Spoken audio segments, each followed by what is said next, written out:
Mesdames et messieurs, bonjour et bienvenue à l'entretien de dimanche sur cette politique. Nous sortons d'une semaine plutôt riche en événements, en émotions, mais surtout en symboles. Et à cette veille de fête nationale, il convient de revenir un peu sur toutes ces émotions vécues et peut-être essayer un tant soit peu de se projeter dans l'avenir. La politique est faite de symboles.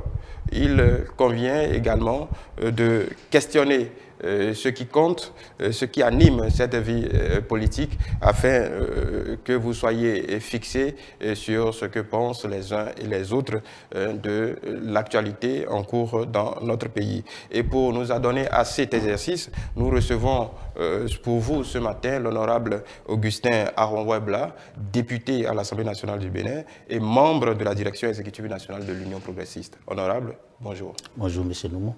Merci d'avoir honoré de votre présence sur le rendez-vous de ce matin. Non, c'est moi. Voilà. Honorable, hier, samedi 30 juillet 2022, le président de la République a procédé à l'inauguration de la statue de l'Amazone, de celle de Bioguera et du jardin de Mathieu. Qu'est-ce que ça vous inspire? Merci, M. Noumou. Et je voudrais, avant d'aborder cette première question de notre entretien, saluer tous les téléspectateurs. Et par anticipation, souhaiter une bonne fête nationale à tous nos compatriotes. Le chemin est long et je crois que patiemment, nous sommes en train d'aller de l'avant dans notre pays et on peut être fier désormais de s'appeler béninois. Et s'appeler béninois rentre désormais dans un autre cadre où la négation du mot béninoiserie, c'est-à-dire ce que ça entraîne. Il faut que désormais, quand on entend béninoiserie, que ce soit une école, que ce soit un label, que d'autres pays essaient de copier dans le sens du bien. Et c'est ça qui se fait depuis quelques années. Et je crois que la marche résolue vers le développement est engagée. Alors, par rapport à la question que vous avez évoquée, c'est vrai, la semaine a été très riche. Et tout ce qui s'est passé hier, je crois qu'il n'y a pas un seul Béninois digne qu'il ne soit pas ému. Nous sommes fiers d'être Béninois. Nous sommes désormais fiers d'appartenir à ces 12 millions environ de Béninois. Et quoi qu'il arrive, quelles que soient nos contradictions, chacun se retrouvait hier dans ce qui a été fait. Et ça va être gravé définitivement dans les annales de l'histoire de notre pays. Nous avons revécu une partie de notre histoire que même moi, je ne connaissais pas. Je dis, je tire un coup de chapeau au chef de l'État qui a su nous rappeler un certain nombre de faits qui ont marqué et qui ont jalonné la vie des Béninois. Voilà un peu ce que je peux dire. Désormais, le Bénin ne peut plus chaque année se lever pour aller poser une gerbe de fleurs sur une tombe au noir en honneur de nos envahisseurs, comme l'a si bien dit hier le chef de l'État.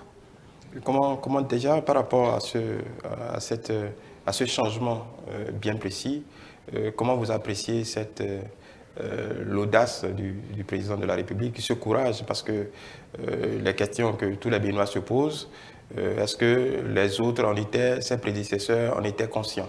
Non, pas du tout.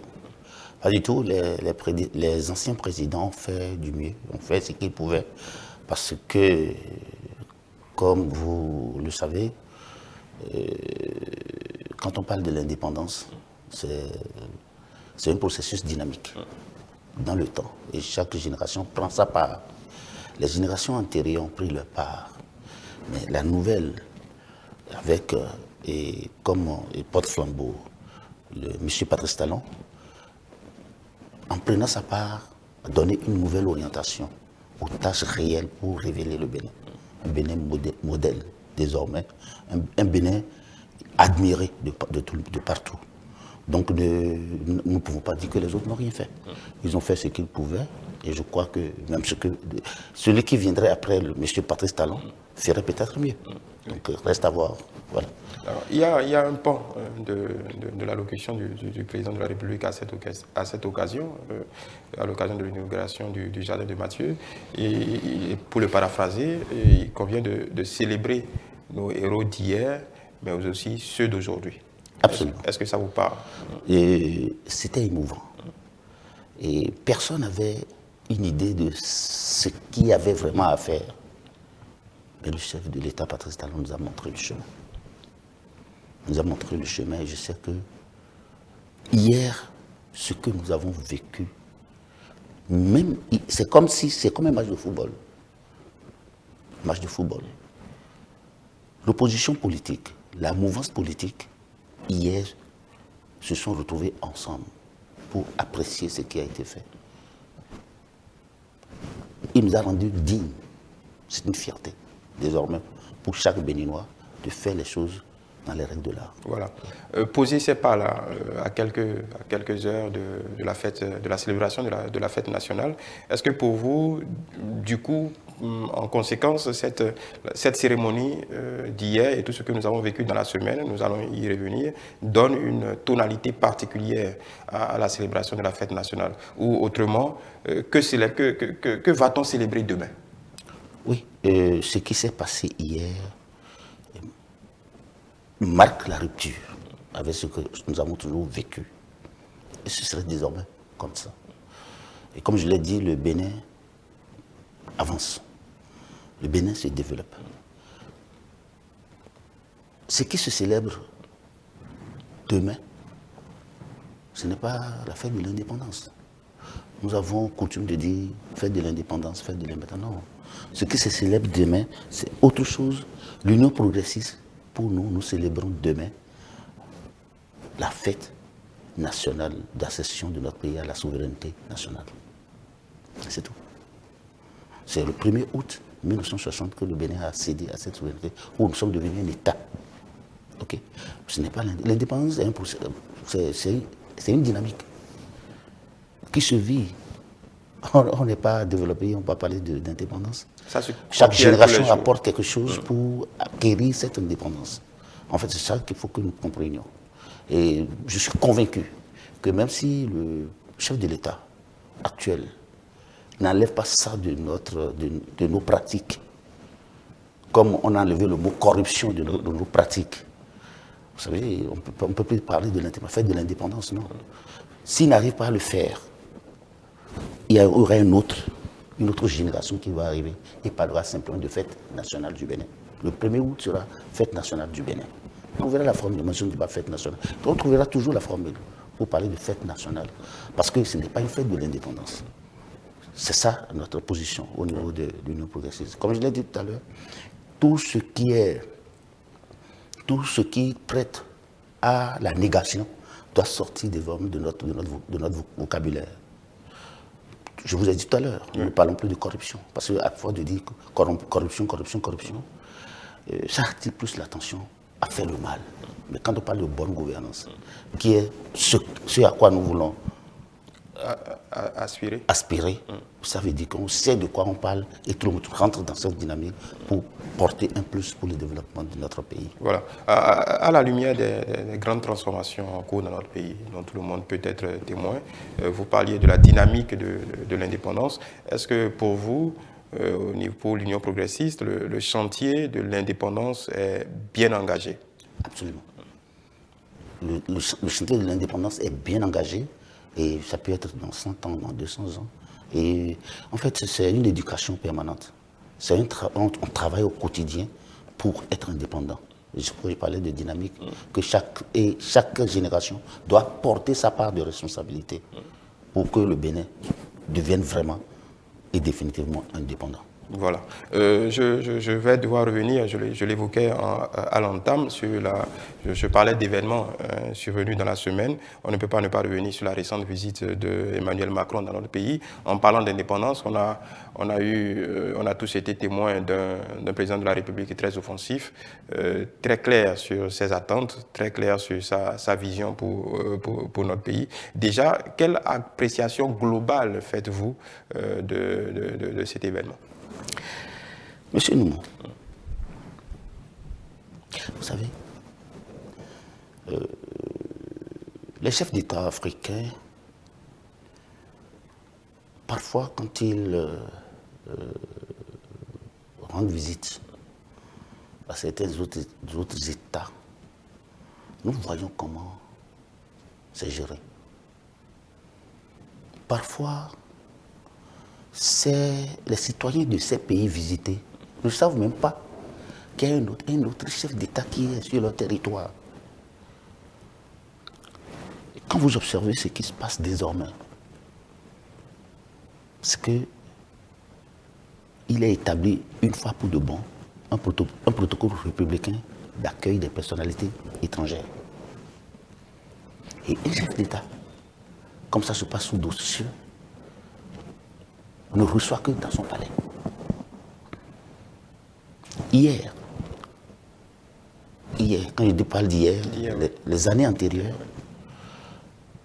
on aurait pu chômer, payer la demi-journée du mercredi 27 dernier pour permettre aux fonctionnaires, aux élèves étudiants,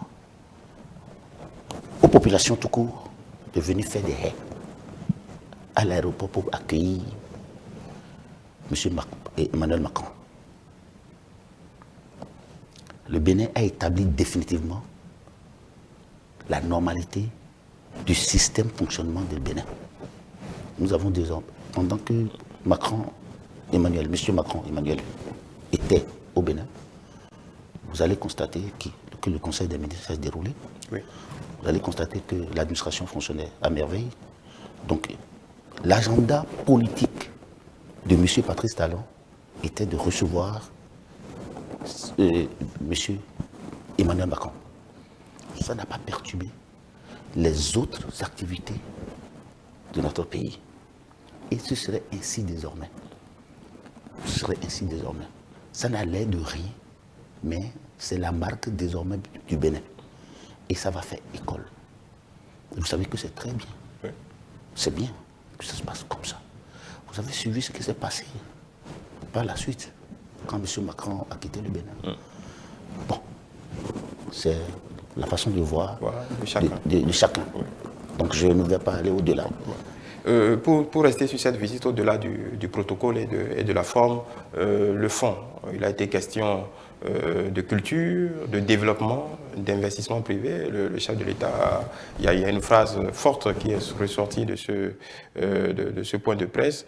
Il faut investir, c'est ici qu'il faut investir, ici et maintenant, en le disant au chef de l'État français. Qu'est-ce que vous pensez véritablement par rapport à tout ce qui a été, disons, conclu comme accord, que ce soit au niveau de l'éducation, très précisément la formation professionnelle, l'invite est faite aux investisseurs privés français de venir investir dans notre pays. Et d'ailleurs, ce même jour, le secrétaire d'État au commerce extérieur français était sur le site de Glodjibé. Comment, déjà, sur la partie économique, comment vous percevez cet appel fait à la France de reprendre sa place dans notre pays?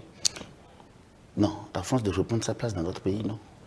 Je l'ai dit, le Bénin est un pays de forte attraction économique. Les bases pour une économie prospère, les bases pour une industrialisation réelle de notre économie sont jetées. Chacun va prendre sa part. Et la part des Français, c'est la part des Chinois, c'est la part des Nigérians, c'est la part des Turcs, c'est la part de n'importe quel pays. Donc il n'y a pas une facilité exceptionnelle pour quelqu'un. Mais nous savons que le Bénin est désormais un pays d'accueil, un pays stable qui peut accueillir ces investissements. Et c'est un partenariat gagnant-gagnant. Vous devez le savoir, c'est un partenariat gagnant-gagnant. Donc il n'y a plus cette affaire d'aide au développement que les pays ont toujours vécu. Bon, pas que, puisque l'aide au développement, l'Agence française de développement, de la Banque mondiale, il y a des aides directes qui sont apportées, dont d'ailleurs nous profitons pour beaucoup de projets dans notre pays. Oui, les aides directes sont apportées, mais ne développent jamais un pays. L'aide au développement n'a jamais développé un pays. Le développement est une affaire de souveraineté. Okay? C'est une affaire de souveraineté et en tant que tel, il y a des indicateurs sérieux que désormais sont connus et qui permettent au Bénin de se lancer définitivement sur la voie de développement. Et ces indicateurs clés, nous avons d'abord et prioritairement ce remède que nous apportons à cette situation où l'économie du Bénin est à 75% maîtrisée par le secteur informel. Vous et moi, depuis quelque temps, vous allez dans un restaurant manger, tout de suite on vous apporte une facture. Ouais. Ou quand même c'est affiché le plat à 10 000 francs, le menu est à 10 000 francs, et à l'heure de la facturation, on vous calcule en même temps. Ce n'est pas 10 000 francs que vous payez. Ouais. On ajoute la TVA. C'est pas si vous comprenez. Et vous payez en ce moment 11 800. Oui. Nous sommes d'accord. Oui. Et depuis quelque temps, les populations crient pour dire mais pourquoi on a affiché tant les gens qui ne comprennent pas. Donc ça veut dire que nous sommes en train de régler progressivement cette situation. Le deuxième point important dans le processus, c'est de régler la question d'amélioration des outils de production. C'est de mettre à la disposition de, comment on appelle, de ceux qui ont quand même envie de s'investir dans des entrepreneurs, les entrepreneurs pour la mécanisation ou pour l'industrialisation, afin de nous éviter ce que nous avons vécu. Et le dernier point, c'est de veiller à diversifier les filières de production. Et ce qui, de fait, nous oblige à la transformation de la matière première. Oui. Parce que ce n'est qu'en transformant la matière première qu'il y a une valeur ajoutée. Oui. Je ne sais pas si vous comprenez. Oui. Et c'est tout ça là qui engendre l'emploi. L'emploi, aujourd'hui, il faut que nous retenions définitivement que l'emploi, ce n'est plus aller dans la fonction publique, être agent de l'État, être au bureau, non, ce n'est plus ça. Nous avons besoin, nous sommes un pays à économie libérale, nous devons poser les bases pour une économie libérale sont déjà posées, ou sont en train d'être posées. Et ça, on doit se réjouir. Le Bénin n'est plus un pays, une république bananière d'hier, où on peut se lever et s'appuyer simplement sur les dons. Je vous ai dit, l'aide au développement, c'est l'épargne ou la collecte des impôts des citoyens d'autres nations. On prélève une partie, on nous envoie. Ça ne peut pas développer. Et quand c'est envoyé, c'est encore les mêmes entreprises de ces pays qui viennent pour les consommer. Parce que c'est eux qui réalisent finalement les œuvres ou les projets qui sont identifiés dans les pays appelés pays du tiers-monde hier. Donc globalement, voilà un peu ce que je voudrais dire sur cette question. Donc le développement, tel que ça doit être perçu, le développement, doit prendre le pas sur le politique, même si c'est la volonté politique qui organise tout ça.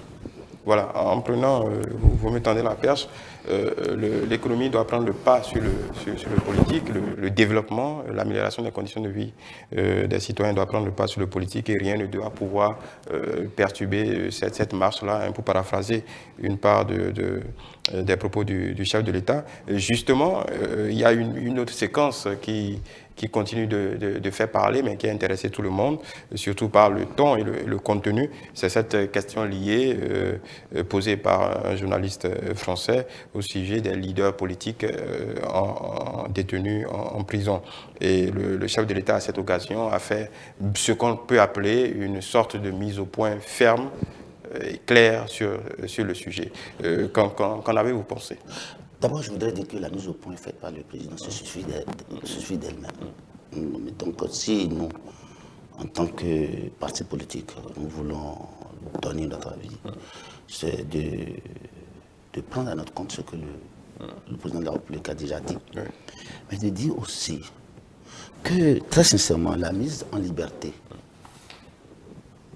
que ce soit définitive, conditionnelle, ou sous contrôle judiciaire des personnes déjà jugées ou en cours de jugement, cette mise en liberté répond à une procédure judiciaire ou ensuite aux conditions prévues par les lois pénales auxquelles toutes les parties doivent se référer.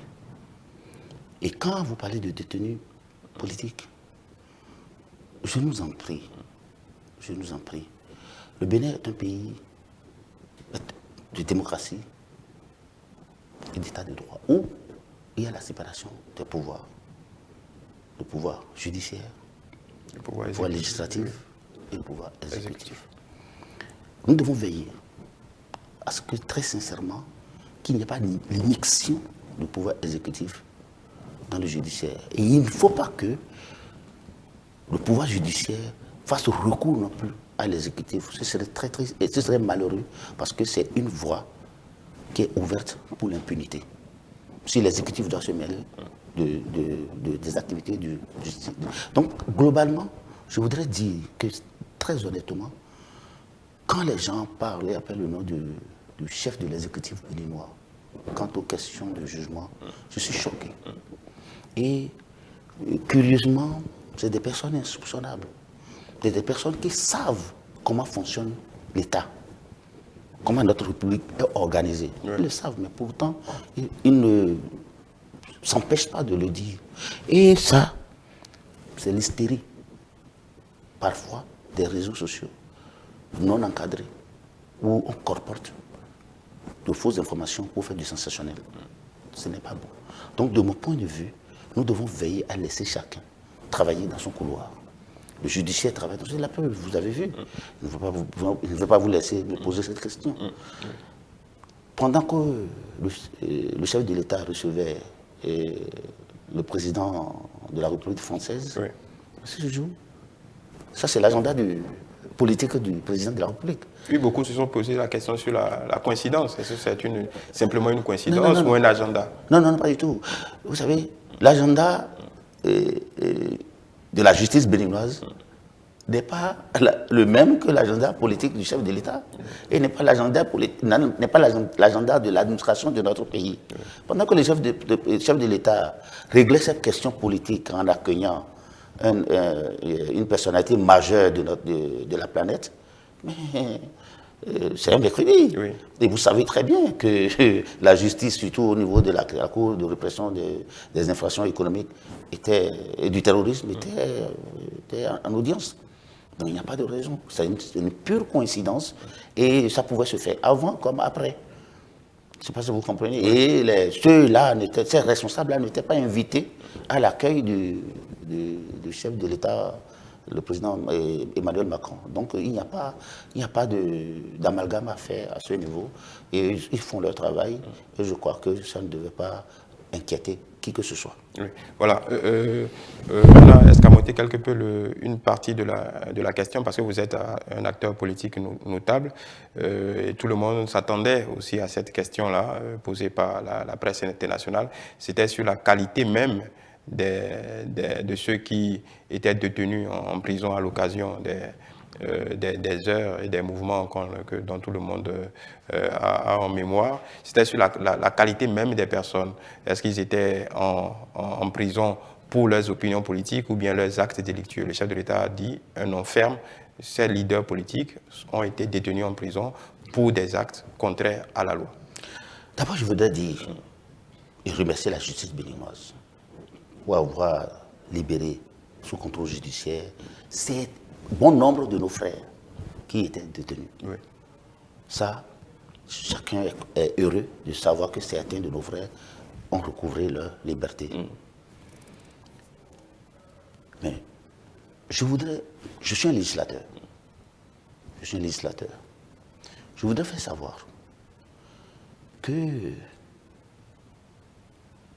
les lois de notre pays, qu'elles soient pénales, c'est le code pénal, le code de procédure pénale, ou d'autres lois qui organisent le judiciaire dans notre pays, ne contiennent pas des dispositions ayant trait à des infractions politiques.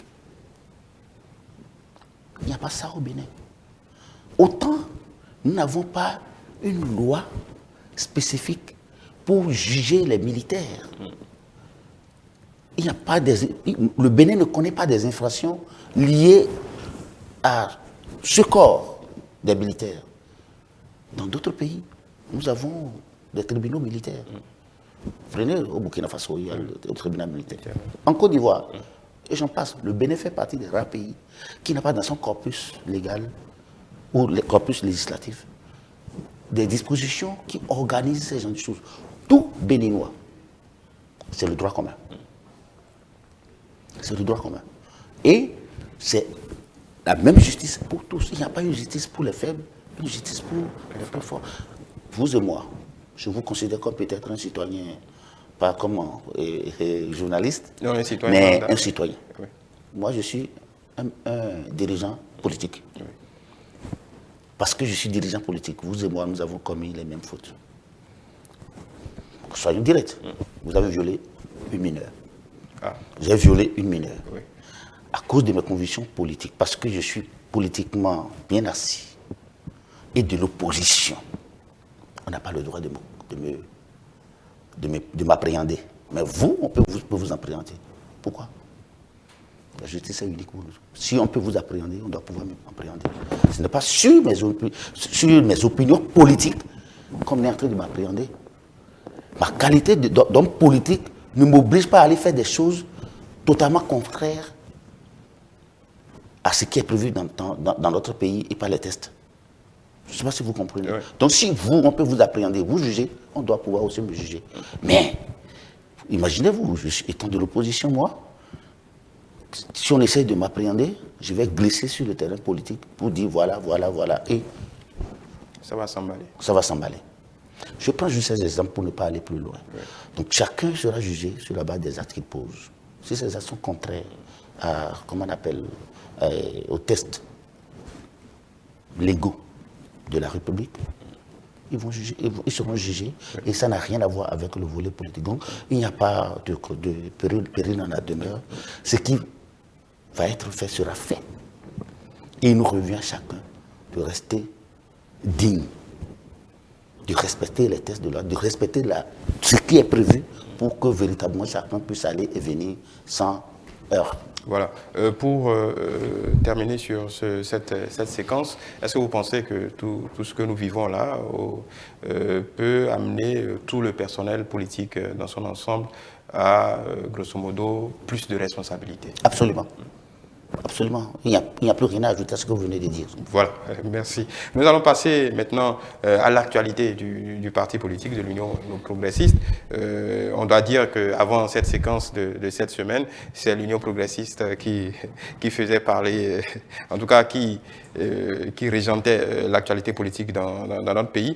On va parler de cette présidence du professeur Joseph Diagbenu. Déjà, comment se passe la prise en main de l'Union progressiste par son nouveau président Joseph Diagbenu, qui a fait un pas assez rapide de sa démission de la présidence de la Cour constitutionnelle à sa prise, à son installation à la tête de votre parti? J'estime que vous n'êtes pas en train de me piéger. Non, pas du tout. Et ce que je voudrais dire, d'abord par rapport mon camarade Joseph Diagbenu, c'est que très sincèrement, avant qu'il ne soit dans la fonction antérieure, et de façon très active, nous avons travaillé à la réforme du système partisan autour du chef de l'État. Et en tant que tel, nous étions dans la même dynamique politique, dans le même courant, qu'on a même creuset politique. Mais quand il est allé dans cette dernière charge que vous connaissez, il est appelé à être totalement neutre. Ce qu'il a observé jusque-là. Mais ce qu'il faut remarquer, c'est que depuis quelques mois, le parti a bientôt 4 ans d'existence. Ce qu'il faut observer, c'est que depuis quelques mois, le parti est rentré dans une certaine transformation intérieure, une transformation structurelle. Et le parti a engagé un processus de renouvellement de son offre politique. Donc désormais, nous avons une offre politique que nous voulons présenter au peuple béninois. Et juste parce que nos objectifs généraux, les objectifs généraux du parti, à travers les statuts de notre parti, nous permettent désormais de reprendre les choses en main de façon plus dynamique et chacun doit jouer sa partition. Et c'est à cette tâche que nous sommes et c'est précisément cette offre politique nouvelle dont je parle là qui passe nécessairement par le renouvellement des instances. dirigeante. Dirigeante du parti. C'est ça que nous avons commencé. Vous allez me demander, est-ce que vous êtes en train d'aller oui, faire la mise à retraite? Oui, vous anticipez parce que vous parlez de... Oui, je ne voudrais pas que vous utilisiez des mots trop, non, sinon je risque de me... On va dire mise en retrait. Mise en retrait d'un certain nombre de Non, personnalités. il n'y a même pas de mise en retrait. Oui. Il n'y a même pas de mise en retrait. Chacun est à sa bonne position pour continuer à bâtir sereinement l'Union progressiste. Et je vous dis très, très honnêtement, à ce niveau, il n'y a pas de conflit de génération. Il n'y en a pas du tout. À l'Union progressiste, il n'y a pas de conflit de génération. Mais désormais, nous sommes dans ce que nous pouvons appeler une forme de solidarité générationnelle, où les différentes générations de l'Union progressiste. Si je vous dis par exemple que bientôt nous allons recevoir un militant qui a déjà plus de 112 ans, comme membre de notre parti. Il n'était pas ici, mais il est revenu. Il a voulu rentrer et être membre de notre parti. Qu'est-ce que vous allez dire? Donc, désormais, avec notre offre politique, nous voulons que, très sincèrement, la notion de solidarité générationnelle soit de mise et qu'il y ait un lien, un pacte entre les différentes générations pour conduire. Nous sommes un parti de masse, un parti de jeunes, un parti des femmes voyantes qui travaillent pour construire au quotidien la maison Union progressiste. Voilà. Vous êtes un parti de masse, vous êtes aussi un parti de gouvernement parce que, en tout cas, vous êtes le premier parti du Bénin, on va le dire par le nombre d'élus évidemment. Vous insistez sur l'offre politique. Déjà, on a envie de vous demander, c'est quelque chose de différent par rapport à ce qu'on a déjà connu. Et depuis que le président Diogouinou a pris en main le parti, déjà, qu'est-ce qui a évolué? Qu'est-ce qui a changé? Beaucoup de choses changent. Je ne sais pas qu'est-ce qui a changé. Beaucoup de choses changent. Mais dans la ligne droite de notre agenda, établi depuis des mois, beaucoup de choses changent. Et autour, bien sûr, de notre président, le président Amoussou Bruno.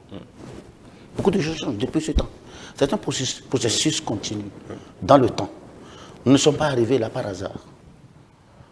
Nous sommes d'accord. Pourquoi vous ne posez pas la question? Pourquoi il y a la vice-présidente de la République? Oui, justement, j'en ai arrivé. Pourquoi il y a le collègue... La constitution du bureau, le renouvellement du présidium. Oui. Mais moi, c'est ce qui nous intéresse, ce qui intéresse ceux qui nous suivent, en parlant d'offres politiques, parce que c'est vrai, un parti doit être caractérisé par l'offre politique qu'il présente. Quelles sont les caractéristiques de ce que l'Union progressiste entend nous vendre, oui, parce qu'on est dans le marketing politique. Oui, vous savez, ce que je disais, c'est par rapport aux objectifs généraux de notre parti.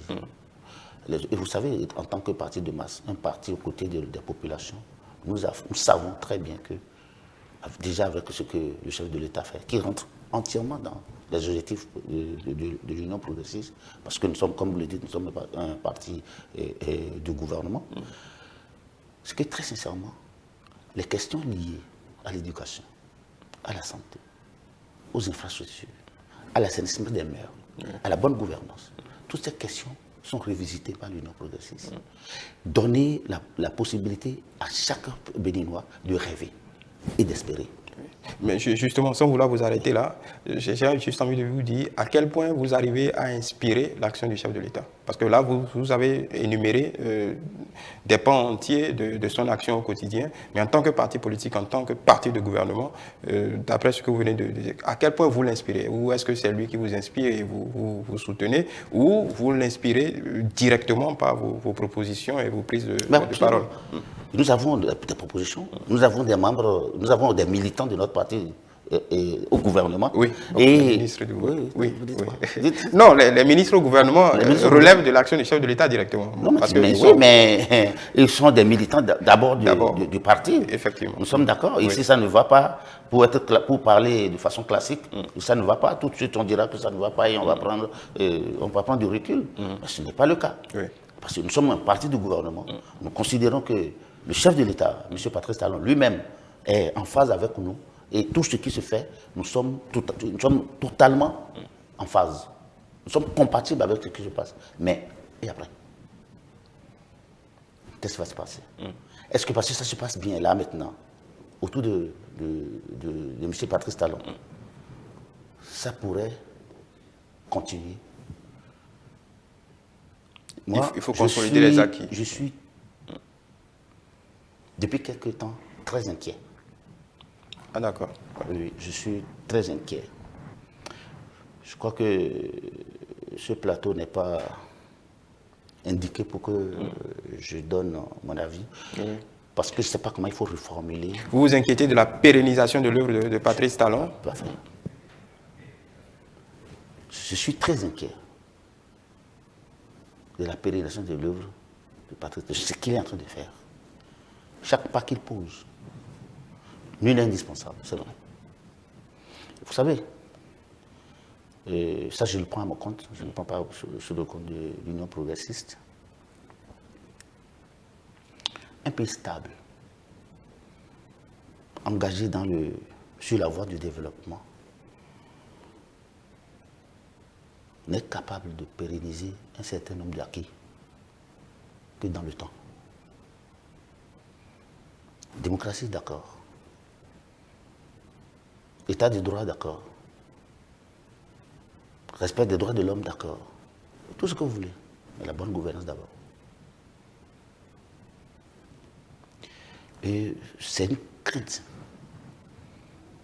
que je vis au quotidien. Je dis, aucun sacrifice ne sera de trop. Aucun sacrifice ne sera de trop. Mais comment, quel coaching nous allons faire? Je vais vous dire ceci. Les mandats des députés, c'était illimité. Oui. Même s'il ne gère rien, le député ne crée que des lois. Des lois. Nous créons des lois. Et un député, un bon législateur, Oui. se bonifie avec le temps. Je ne sais pas si vous comprenez. Oui. Plus vous faites du mandat, plus vous êtes plus aguerri. Donc le législateur se bonifie avec le temps. On a décidé de limiter dans le temps le mandat. Oui. Désormais à 3 mandats. Oui. Nous sommes d'accord. Tout le monde a applaudi, non? Si on disait un mandat, tout le monde va encore applaudir. Oui. Ça, c'est pour les législateurs, c'est pour les députés, ça. Oui. Allons à l'exécutif. Si nous disons aujourd'hui, désormais c'est un mandat, comme l'avait souhaité le chef de l'État. Soyez convaincus que nous allons encore applaudir. Mais il suffit de dire, désormais c'est 3 mandats, et vous allez voir comment ça va commencer par s'emballer. Mais est-ce qu'il n'y a vraiment pas un moyen de régler cette question? Je ne le dis pas par rapport à M. Patrice Talon, pas du tout. Mais nous voulons pérenniser ce qui se fait aujourd'hui. Et pour que le Bénin reste droit dans ses bottes, il faut que ce qui se fait là soit continu sur 50 ans. Sur 50 ans. Sur 50 ans. Oui. Comment faire? Voilà. Bon, je pense qu'à l'Union progressiste, certainement... Et c'est pour cela que nous prenons la mesure de la situation et nous sommes en train de nous organiser précisément pour voir ce qu'on fait, pour en arriver là. Voilà, on parlait des nouvelles personnalités qui ont intégré le présidium, comme vous dites, la vice-présidente, l'honorable Benochi, et tout le bureau politique qui s'est enrichi de nouvelles personnalités, des ministres en charge au gouvernement. Ce renouvellement préside de quel esprit? Mais précisément ce que je viens de vous dire. Donc il n'y a pas de... On se renforce, on travaille ensemble, on a des petites équipes pour conduire un certain nombre de chantiers. D'abord, intellectuellement, on fait de la conception, pour voir ce qu'on peut faire pour remédier à un certain nombre de questions qui sont progressivement réglées de façon conjoncturelle par le chef de l'État et son gouvernement. Et qu'est-ce qui va se passer après? C'est le plus important. C'est le plus important. Mais là, après, dans le moyen terme, ce sont les législatives prochaines qui arrivent à grands pas. Et je le disais, un parti de gouvernement, donc vous avez forcément cet agenda en tête. Pour être direct, comment vous vous y préparez? Oui, c'est ça. Et merci de me relancer sur cette question. Oui. Tout à l'heure, j'avais parlé de renouvellement l'Union progressiste est dans le renouvellement de son offre politique. Nous sommes d'accord. Et ce renouvellement de l'offre politique passe, déjà par le renouvellement des instances. Vous avez vu ça, ça s'est réalisé, ça se poursuivra. Ensuite, ça passe par la mobilisation de nos militants et la mobilisation des citoyens en vue d'une bonne préparation des échéances à venir. Mais elle passe aussi par l'ouverture vers d'autres personnalités, vers d'autres forces, pour que véritablement le Bénin soit suffisamment aguerri à travers l'Union progressiste pour peut-être une relève, ok, même si elle n'est pas hypothétique. Voilà, donc ça vous annoncez en même temps, êtes-vous en train d'annoncer l'intégration ou l'absorption par l'Union progressiste d'autres courants? Absolument, nous travaillons pour que des personnalités, des volontaires, nous ouvrons le parti à d'autres personnes et que nos petits problèmes de maison, les querelles de crochet là, on les laisse de côté pour permettre à d'autres personnes capables de venir pour renforcer l'Union progressiste et bâtir vraiment un parti politique digne d'une continuité qu'on souhaite. Voilà. En parlant d'élections législatives, c'est pour être direct, on parle de positionnement. Vous et moi savions que c'est exactement ce qui préoccupe, en tout cas, les personnalités d'un certain niveau, au niveau de ce parti. Est-ce que d'habitude, on a ce qu'on peut appeler la guerre des positionnements? Est-ce que vous l'anticipez déjà, le travail a commencé, on a envie de savoir, même si on n'est qu'en juillet. Monsieur Nouma, oui. À l'Union progressiste, chaque militant est un ouvrier envoyé sur le chantier de construction du parti et de notre pays. La guerre de positionnement n'est pas à l'ordre du jour, à l'heure où je vous parle. Vous me voyez, moi, demain, le parti peut décider que, à Renouvelable Augustin, vous n'allez pas aux élections législatives. Et voilà le rôle que vous allez jouer au sein du parti. Et je le ferai. Je prends mon exemple pour qu'on soit à l'aise dans ces questions. Nous sommes des ouvriers. Ce n'est pas à nous de dire là où nous voulons aller. Nous voulons être pour servir le parti. Voilà. Je ne sais pas si vous comprenez. Oui, donc cette affaire de suprématie, de recherche de comment on appelle, la volonté personnelle d'avancer, d'être toujours au devant de la scène, ça doit... Il n'y a pas de précaré. Non, il n'y a pas de précaré. Il n'y a pas de précaré. N'importe qui peut être candidat, mais en s'assurant que nous allons gagner. C'est le plus important. C'est le plus important. Je ne peux pas mettre des gens pour... Nous ne sommes pas dans un pays à parti unique.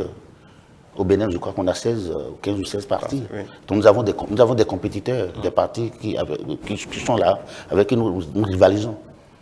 Je ne sais pas si vous comprenez. Mais s'il faut s'assurer, si on ne peut pas s'assurer de ce que ces gens, l'Union progressive gagne, je vous le dis de façon sincère, vous allez le constater dans le temps. Il y a plein de gens qui, même volontairement, vont décider de céder place pour rester derrière, pour pousser. Simplement pas amour du parti, pas obéissance ou non, pas... Non, parce qu'il est prévu qu'ils jouent un autre rôle. D'accord. Nous sommes d'accord? Oui. Chacun sera sur le chantier. Mais ce chantier est trop vaste. Et il faut tous les ouvriers pour d'abord consolider ce parti et que l'offre politique que nous présentons soit acceptée de tous. Voilà. En parlant d'ouvriers, pour paraphraser le professeur Diogbenou, quelques jours avant son installation à la tête du parti, où il disait vouloir se mettre au service du parti, il se susurre que, en parlant de positionnement, que le perchoir de la prochaine législature lui serait déjà destiné. Vrai ou faux, on a envie de vous demander. Monsieur Nouman, ce n'est pas le militant qui choisit là où il va travailler. C'est le parti qui décide. C'est le parti qui est le maître d'ouvrage. Les militants UP, candidats aux élections législatives prochaines, qui seront élus, et dans l'espoir que nous aurons la majorité absolue au Parlement, chaque candidat élu a la même vocation d'aspirer à une position, à présider une instance du Parlement. Ce n'est pas dédié à quelqu'un de particulier. Chaque député élu en 2023 à l'UP peut s'assurer d'être dans l'instance décisionnelle du parti. Donc, ce n'est pas, quand vous parlez comment on appelle, il n'y a pas de place prédestinée à quelqu'un. Pas du tout, ce n'est pas ça. À l'Union progressiste, c'est comme ça. Donc le président Diack-Benno serait candidat comme tout le monde? Jusque-là, comme je vous l'ai dit, ce que j'ai dit s'applique à lui. S'applique à tout le monde. Si moi, il peut arriver que je ne sois pas candidat, il peut arriver que lui aussi, comme d'autres, soit ou ne soit pas candidat. Il peut arriver que je ne sois pas candidat. Il peut arriver que tous les militants forts, les dirigeants forts que vous voyez autour à l'Union progressiste ne soient pas candidats et que ce soit d'autres. Quand on est sûr qu'avec ça, on pourrait gagner. Voilà. En parlant toujours des législatives, comment percevez-vous les appels des partis de l'opposition quant à ce qu'ils appellent, à ce qu'ils aiment dire, l'appel à une élection inclusive, transparente, on va dire l'habituel discours politique en ces circonstances-là. Comment vous percevez leur communiqué et leur appel répétitif? Non, je crois qu'ils sont dans leur droit de faire ces appels, d'appeler à ce qui est une élection inclusive, transparente. Mais ce que moi je voudrais ajouter, ce que je voudrais ajouter, c'est que, très sincèrement, il y a une question qui est totalement évacuée et qui a toujours été l'élément qui déclenche des violences dans les différents pays. C'est la liste électorale. Le Bénin est désormais un expert de la liste électorale, de l'établissement de la liste électorale. Et la liste électorale du Bénin est totalement sécurisée désormais. Pourtant, c'est ce qu'ils attaquent le plus. Non. Ils n'attaquent pas ça. Ils n'attaquent pas ça parce qu'ils ne peuvent pas apporter une preuve. Ils n'ont pas d'éléments. Ah oui, déjà, ils se plaignent de ça. Ils ne siègent pas, ils n'ont pas d'éléments de Personne ne siège. Personne ne siège. C'est devenu technique. Mais il y a toujours un moyen, à travers la supervision, de voir ce qui se passe ici et là. Je ne sais pas si vous comprenez. Oui. Dans beaucoup de pays, le Bénin est déjà rentré dans le rang des pays les plus puissants, les grands pays développés. Pays développés qui ont une liste électorale où on ne se rappelle, on ne se pose même plus de questions. On ne se pose plus de questions. Hier, pour un centre de vote, vous arriver là et ne pas reconnaître des gens qui sont là. Mais aujourd'hui, ce n'est plus possible. Nous sommes d'accord. La liste électorale informatisée qui sera établie bientôt est une liste qui sort du registre national. Le registre national, nous avons constaté, après les visites faites par l'opposition et nous de la mouvance, nous constatons que le travail qui se fait est un travail appréciable. On constate que désormais, le Béninois peut voter avec une carte, une pièce d'identité, quelle que soit sa nature, que ce soit une pièce formelle de la République. En son temps, ils vont faire la liste en bonne et due forme. Donc il n'y a pas à faire de carte d'électeur. Sauf pour ceux qui en demandent. Les cartes d'électeur peuvent être imprimées pour ceux-là qui n'ont aucune pièce. Et on peut en faire. Donc globalement, sur la question de la liste électorale informatisée, le problème ne se pose pas. Mais nos vis-à-vis sont dans leur rôle, en attirant toujours l'attention, en tirant sur la face pour dire voilà. Et ils veulent vous rejoindre au Parlement? Non, c'est de bonne guerre. C'est de bonne guerre. On ne sait pas qui gagne et qui perd. Mais voilà. On fera une élection suffisamment correcte, transparente. Et d'ailleurs, vous constatez, quand on va aux élections, quand le dernier bureau le poste de vote ferme à X heures, 2 heures après, on peut connaître déjà les résultats au Bénin. C'est fantastique. On n'attend plus. Surtout avec les réseaux sociaux où tout le monde est posté dans les arrondissements et les centres de vote. On n'attend plus. Le Bénin fait partie des rares pays où on peut donner les résultats après 2 heures. Mais le code électoral n'a pas prévu qu'on se précipite pour donner les résultats. Mais je vous dis sincèrement, quand le dernier poste de vote ferme 2 heures après, on sait déjà les résultats. On sait qui est élu, qui n'est pas élu au Bénin.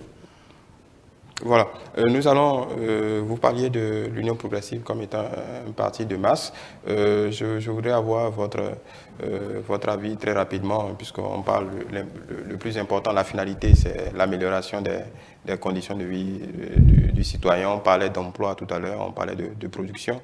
Déjà, les préoccupations du moment, hein, de ceux qui nous suivent, l'inflation, quand bien même le gouvernement a déployé la lourde artillerie pour essayer de contenir un peu, quelque peu, la cherté de la vie. Est-ce que vous pensez, par rapport à ce que vous avez, vous percevez des populations, qu'on sort progressivement de cette situation? Absolument. Le Bénin fait partie des rares pays du monde, je ne dis même pas de l'Afrique, qui maîtrise l'inflation. Quand la Covid-19 a sévi dans notre pays, dans le monde, vous avez vu comment le Bénin a géré cette question. Il y a eu moins de morts, moins de casses pour nous. Et aujourd'hui, le Bénin est totalement ouvert à tous les autres pays. Nous sommes d'accord? Oui. Donc, là, maintenant, le Bénin travaille d'arrache-pied pour contenir l'inflation et permettre comment on appelle, et à la population de retrouver son aller et venir et aller à travailler comme cela se doit.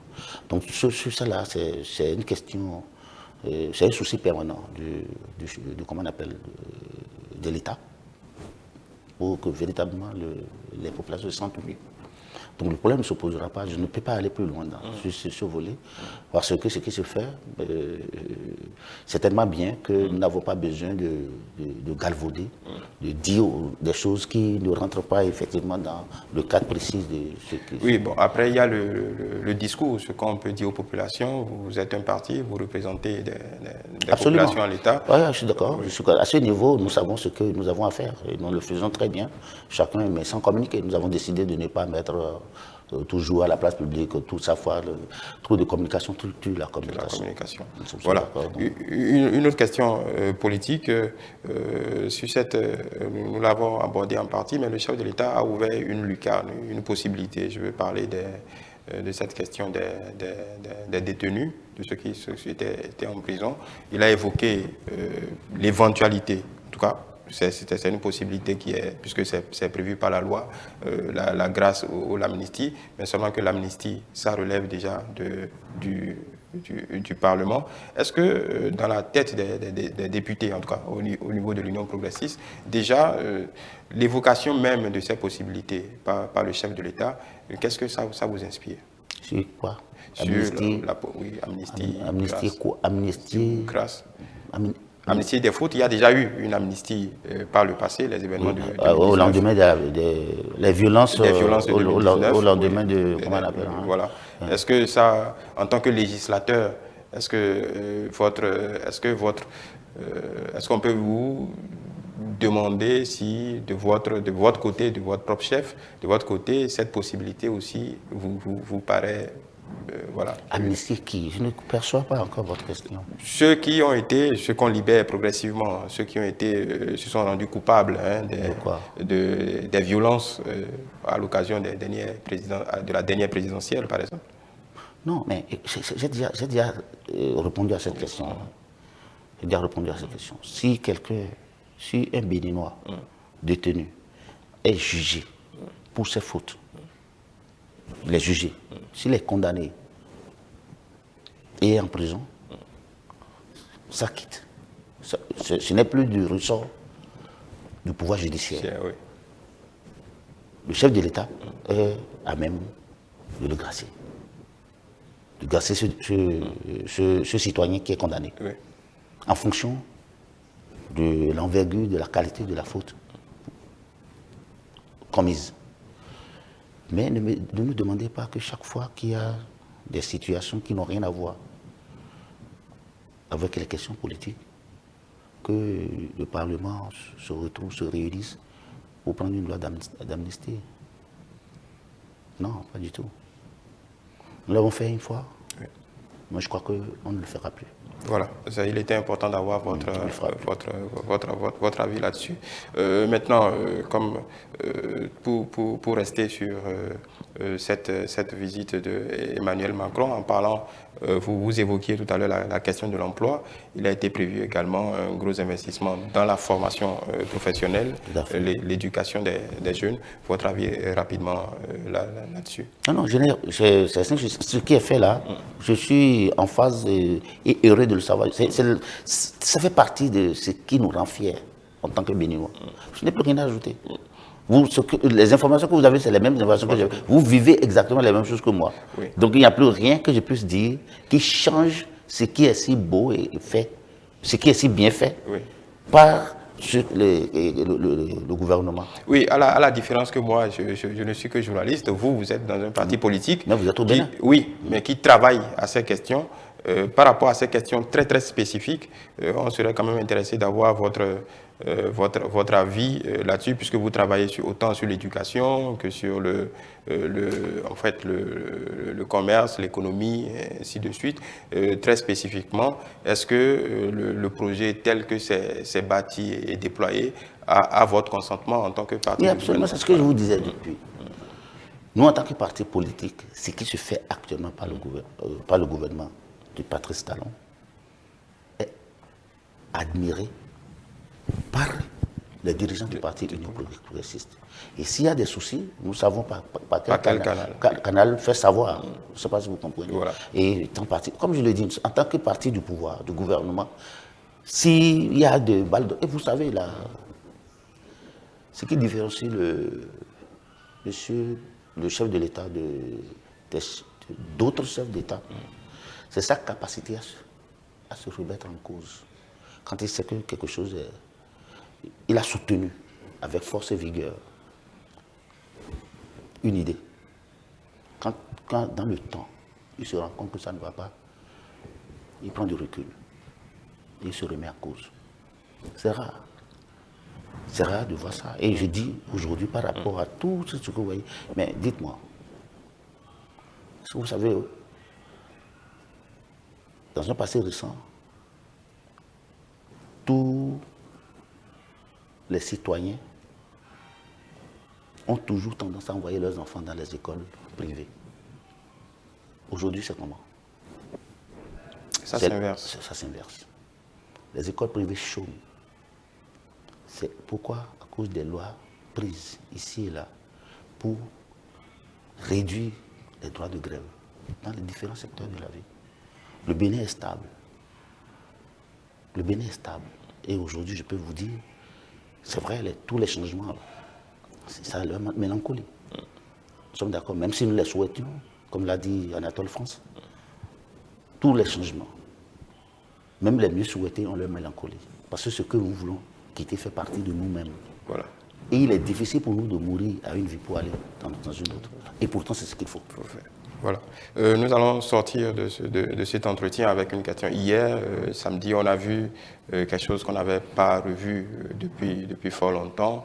Par exemple, la présence du président, de l'ex-président de la République, Nicéphore Dieudonné Soglo, à une manifestation officielle. On sait que c'est la droite ligne on va dire des retrouvailles, puisque ces deux personnalités ont parlé récemment. Le président Yahi Boni également. Est-ce que pour vous, ça configure du nouvel état d'esprit qui nous caractérise, que maintenant, malgré nos divergences, les acteurs politiques, les personnalités politiques peuvent, quand il le faut, quand ça compte, faire bloc pour l'intérêt de la nation?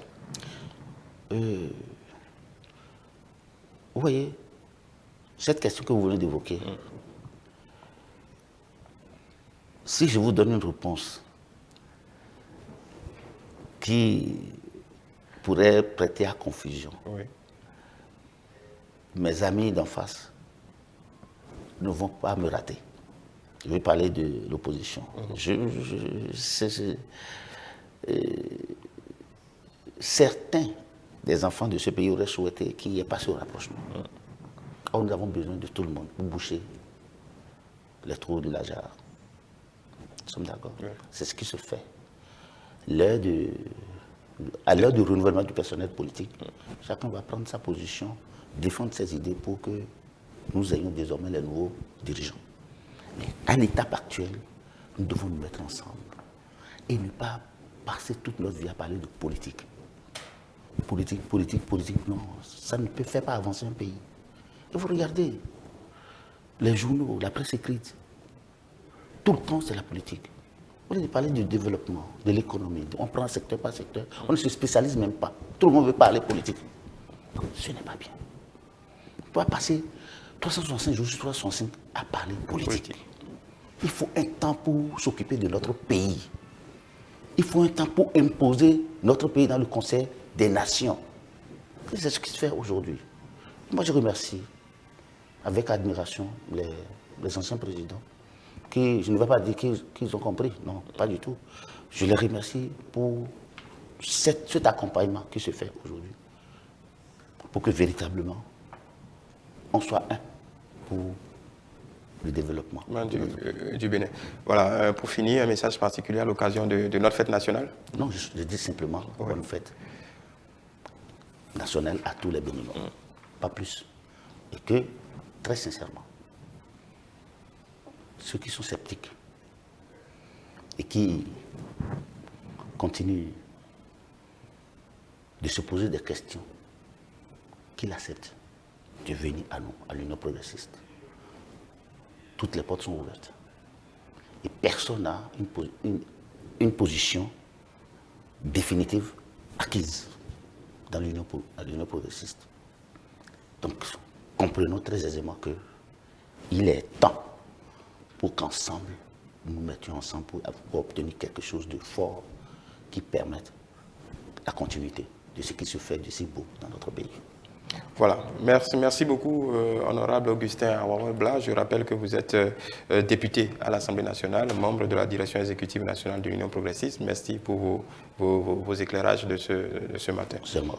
Voilà, mesdames et messieurs, nous sommes au bout de cet entretien qui, je l'espère, vous a permis de glaner ici et là quelques réponses à vos interrogations.